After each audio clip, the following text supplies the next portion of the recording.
Hope everyone in the YTPC is doing well this evening. It's your friend Donnie here. I'd like to invite you to join me here on the deck for a pipe and a pour.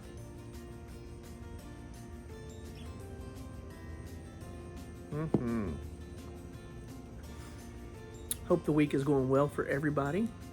Things here in Middle Tennessee continue to cook right along. It's bloody hot again. Really humid and sticky. Not too bad tonight. Tonight's pipe. Yeah. You know it, you love it. I don't know if that helps or not. There you go. The old Bing's favorite. It's also Donnie's favorite. But of course they're all my favorite, aren't they? Haven't met one I don't like. Yeah, maybe not. But yeah, I love the longer stem. I love a slight bend and nice deep bowl. It's a little weighty on the end there, but that's okay. I find I hold on to it more often than not anyway. Tonight's pour is one you guys probably never heard of. It's out of East Tennessee. I have my glasses on. King's Family Distillery. There, maybe, sorta, maybe, there we go. You see that? King's Family Distillery, Ryeconic. This is a 5-year-old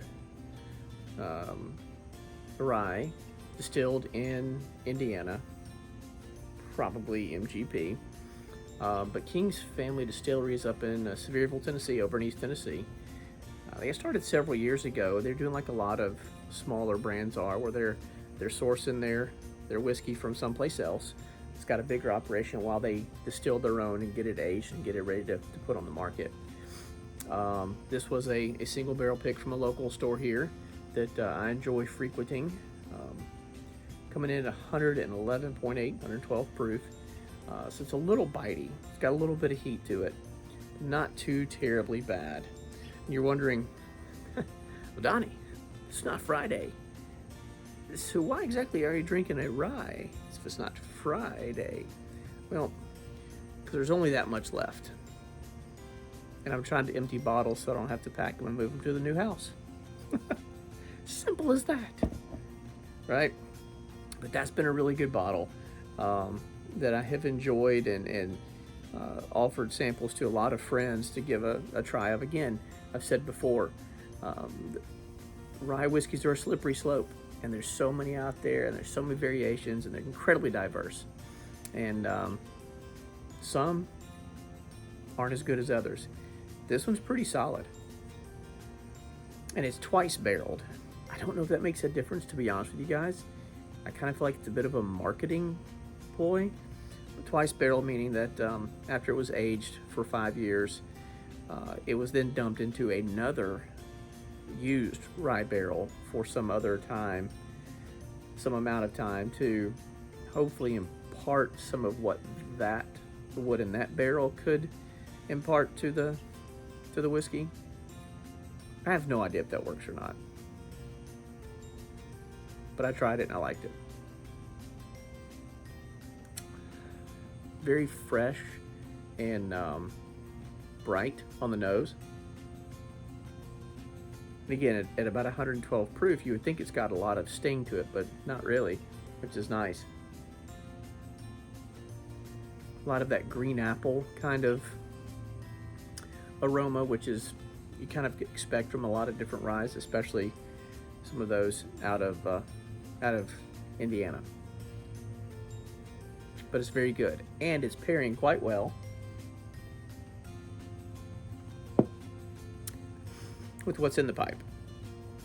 And that, my friends, is the real reason for this video. Number one, it's been a little bit, because again, you know, we talked about it. We're moving. A week from today, we'll close on selling this house and close on buying the new one. So we're getting real close. Been doing a lot of packing, a a lot of getting stuff organized, getting rid of a lot of things, which is good. I made a rookie mistake, y'all. I got a wild hair, and it's like, I'm gonna pack up my office. I'm packing up my office, which is where the liquor cabinet is. It's where all the tobacco and pipe stuff is. It's where a bunch of my history books and theology, religion books and other books are. And I just packed up all the books, and I started packing bottles away, and then I started packing tobacco and pipes away. And my wife came in, she's like, "What are you doing?" I was just trying to get this room kind of cleaned up so we can then start moving packed boxes into this front room, my office, make it easier for the move. She's like, "So you're not going to smoke a pipe or have a drink in the next like 3 weeks?" Huh. Good thinking, babe. So I pulled some out to make sure they're accessible. Yeah, rookie mistake. Wasn't thinking ahead. Just was like in the moment, excited about what's going on. Back to the point of this video, other than just to check in and say hey, because it's been a little while. You guys have all heard about, we've all talked about countless videos out there. I just saw one from Smarty Bob a little bit ago with a very generous gift that he got from a subscriber of his. The generosity of the YTPC is astounding to me, because it goes against the grain of a lot of our American culture. We want to talk about giving, but we'd really just rather, put a banner on our Facebook page, or something on our avatar, that we stand with something, we're for something, we're against something, rather than actually be generous with time, money, effort, gifts, whatever. And I got to experience that generosity this week. I take that back. It was last week, but I haven't had a chance to get out and smoke a pipe in a couple of days. But I'd shared some comments and messages back and forth with a guy we all know and love, a guy who is genuine and true to the words that he says. He backs it up with the life that he lives.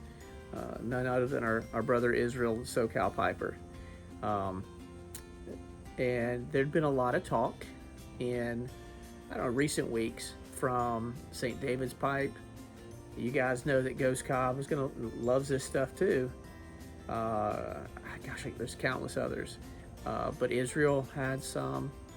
I saw someone here the other day again that posted it again. So he's like, I said, yeah, between all you guys, I have a list. We all have a list, right, of the ones we want to try. Pegasus was on there.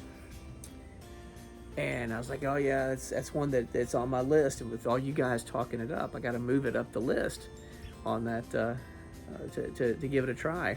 He's like, hey, don't worry, Donnie, I got you. I was like, no, it's not necessary. He's like, my pleasure. All right, cool. How can you say no? I'm expecting a sample.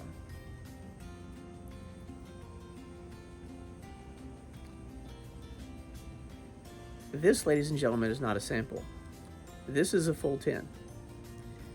I cannot tell you how grateful I am for that generosity. Thank you so much, man. Beyond, I thought it'd be cool to try it. But this is fantastic. And so I'm smoking that tonight. Cracked it open a little bit ago and diving in. But there's a special treat in there as well. Here it is. I opened the box. Number one, it was a box. I was like, why would dude send me a sample in a big old box? Now we know. But I opened the box and this aroma hit me, and I was like, I know Pegasus is a burley blend with some Virginias, a smattering of Cavendish, which I wouldn't know it if it smacked me in the backside. I don't know. But there was something else there. My goodness, y'all. And I know some of you guys are already well aware of it, and maybe we shouldn't talk about it so much so that it doesn't, go away. Some Peter Stokkebye Luxury Twist Flake. Little did you know, my friend, this was also on the list because I've heard rave reviews. And I mean, you guys, and you might be able to see a little bit there. It's just a beautiful flake. It's soft, it's malleable, so you know that the moisture is pretty good there. But the nose on it, oh, it's just so good, man. And I can't understand why it has that aroma that it does. Admittedly, I've not looked into it in great depth because I haven't had time. But man, I cannot wait to get into that. But I did crack the tin on this Pegasus a little while ago and getting into it. And I can understand why it's a very popular blend. The nose to me is mild. You get the typical, well, what's interesting, I get the typical sort of that hay, grass, raisiny, all the things that we all smell in most every tobacco. But it's very mild, it's very inviting. It's not off-putting at all. It doesn't smack you in the face as something like fermented and soured. What I don't pick up is the nuttiness and the cocoa you kind of expect to get from Burley's, right? Maybe it's because my schnoz doesn't work right. Stupid allergies, I guess. I don't know, but very light, very approachable, you know, just out of the tin itself. And I was like, all right, well, let's get this thing to go. And I'll be honest with you guys. Upon the first, well, I did the char light. I had to run inside for a minute and I came back, lit it up again, and it kind of, I was a little worried, to be honest. I was a little bit worried because I think I packed it too tight. It's a little tough draw.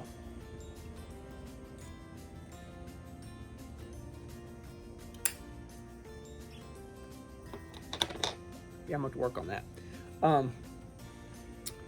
The first, about halfway through the bowl here, that first half, I was afraid of having some of that, the issues I've been having with irritation with Burley's. It's just sort of like harsh and really kind of sharp on my tongue and my the roof of my mouth even. I was like, this ain't good. Uh-oh. But I gave it a little time, messed with it a little bit, gave it another light, let it kind of cool off and chill out for a little bit.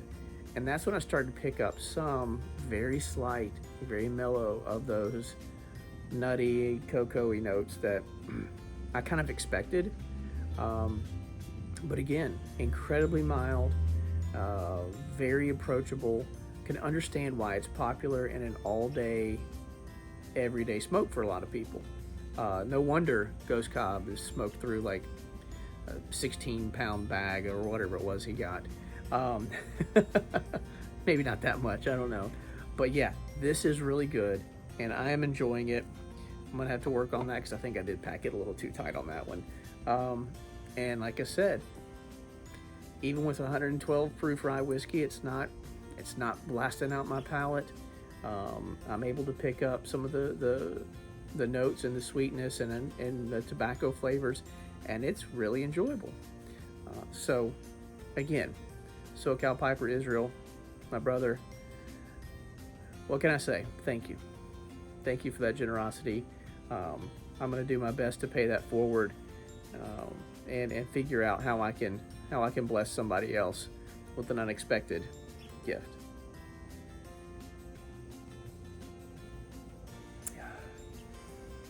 So hopefully we have another couple of visits here on the deck before moving day. Until then, be sure to look out for the invite.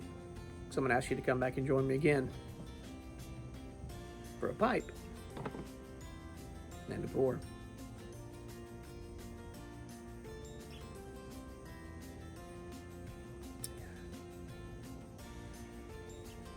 Cheers, my friends. Y'all take care of yourselves, take care of each other.